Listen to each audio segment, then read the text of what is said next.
My name is Germana Ravanelli. I am a certified clinical hypnotherapist, a mind-body healer, a personal trainer, nutritional therapist.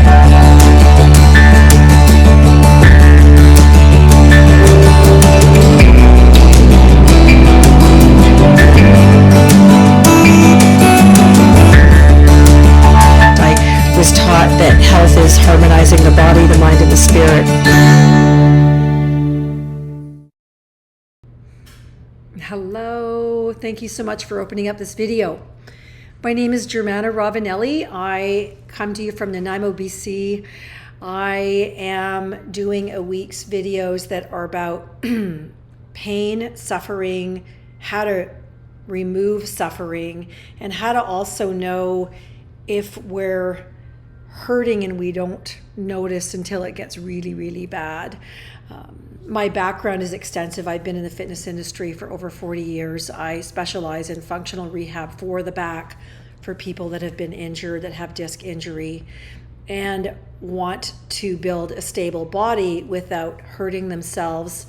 I also have a background as a hypnotherapist because what happens is what we believe and what we think and what we say actually creates the themes of our life. And some of us will do a number of pieces and they will work, but then the subconscious mind might jump in and say, I don't feel safe, or, if you have a core message or a core wound about, feeling safe or trusting or believing that, that you're allowed to receive, if you have blocks in that area, no matter what you do, you'll still run up against another wall and you're like, oh, here's this wall again. And I was introduced to hypnotherapy a long time ago, primarily to try to figure out how to give myself a better life. And I have done that, and I do share that with other people.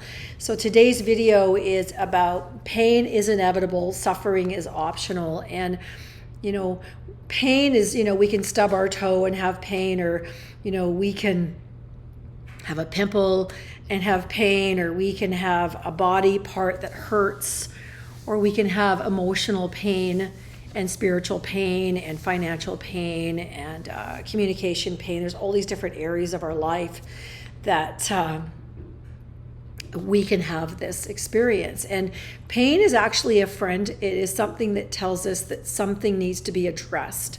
So say if I have a problem with one of my feet or my leg and it hurts, I can make a decision about how am I going to address that. Am I going to sit differently? Am I going to ask, is my leg weak? Am I going to ask, have I sat funny so that I'm not getting blood flow to that leg? And those are ways to sort of be curious. I wonder what this pain is telling me.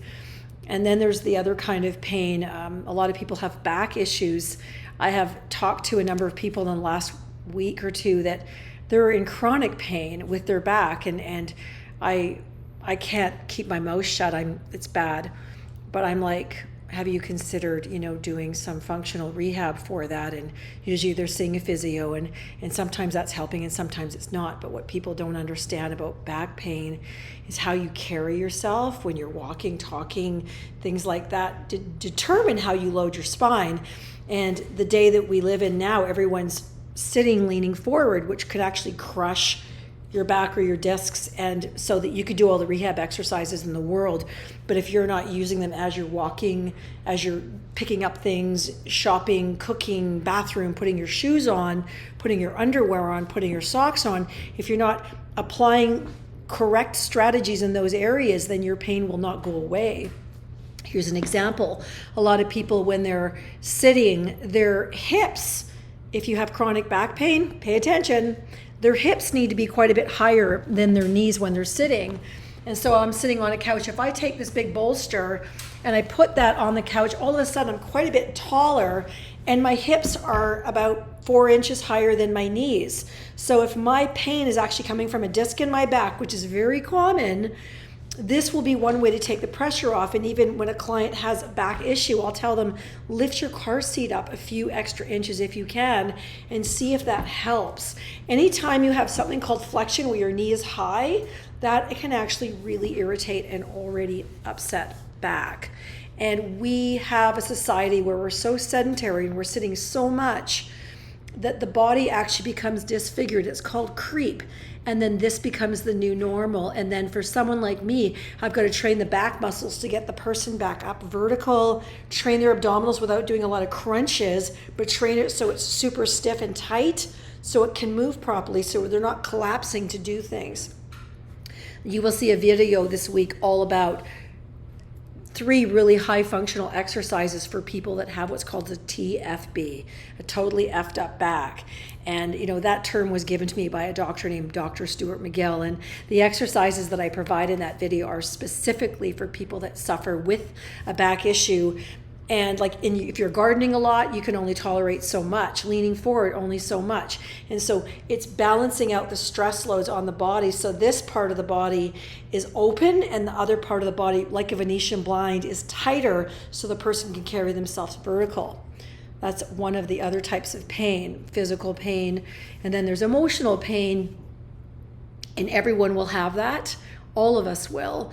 And some people, when they're in emotional pain, they just get busy, or they buy things, or they shop, or they pick a fight with somebody, or they beat themselves up, which is really, really unfortunate. I think one of the best interventions, if you are aware that maybe you're upset about something, or you're disappointed, or you're fearful, and you want to, be honest with yourself and not just do something different to change how you feel, which is not helpful because that emotion still needs to be spoken to. One thing that I found really helpful in the process of self-care and self-love is hand on chest, hand on belly. I'm aware that I'm sad, or I'm aware that I'm afraid, or I'm aware that I'm scared. To the self, I'm so sorry that you're scared. I'm so sorry that you're sad. I'm so sorry that that you've got these thoughts that are fearful, and I'm here for you. And what's interesting is that can really calm the emotional part of us, which is our subconscious mind. The subconscious mind is responsible for all of our behaviors. All of our beliefs come from our subconscious mind. And so the quality of all of our outcomes, it's like the crop out of our garden, comes from what our subconscious mind believes, and how it's been programmed. And that was what drew me to it. So most people don't know that they have been programmed, but you've been programmed since conception till about 8. And when I work with someone to help them heal a behavior, or whether it's a food thing, or it's a gambling thing, or it's a relational thing, or it's a financial thing, or it's a grief thing, all of those emotions are stored deep inside there. And we live in a society of distraction, so we're constantly distracted. So we're not really in our authenticity. We're not really in our true self. We're running around usually doing image management, or just avoiding. And the pain doesn't go away, it just gets bigger, and that's what creates suffering. So we suffer if we tell ourselves a story and believe that it's true when there's no evidence. But if our subconscious mind believes it's true, it will stay hooked into it unless we can reprogram it and go, do I have 100% certainty that this belief is true? With 100% certainty, and what we'll discover is that that younger part of us is scared, or is coming up with a story, or is living or reliving a trauma. And a lot of people live in trauma. They don't know how to regulate their system anymore because they're in their cognitive mind, which is very fearful as a rule. And the real answers need to come from deep, deep, deep inside of us.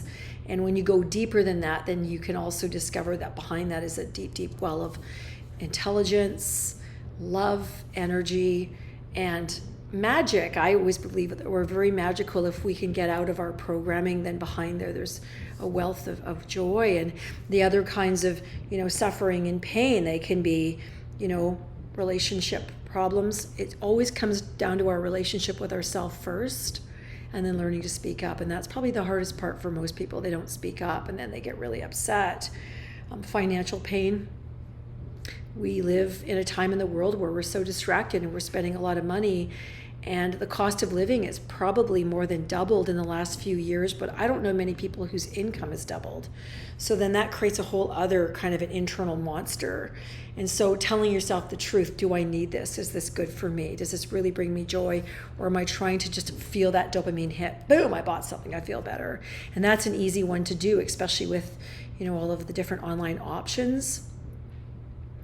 And there's spiritual pain is not knowing, if you are connected to something greater than yourself. And I think people that don't have that probably suffer tremendously because they think it's them against the world. And that's super hard. And most people go towards a spiritual process because of pain. So there's many types of pain. There's physical, there's emotional, there's psychological, there's financial, and health. Having poor health is very painful. And, what I always was, pain is inevitable, suffering is optional. So if you're hurting, what are the solutions that you can at least explore that give you back your power? And I think having a body that works, no matter how many issues you have, is the most single self-empowering thing any one of us can ever do, which is what drew me to fitness. I was raised by people that were not very healthy, and my dad was legally blind, and he would go jogging.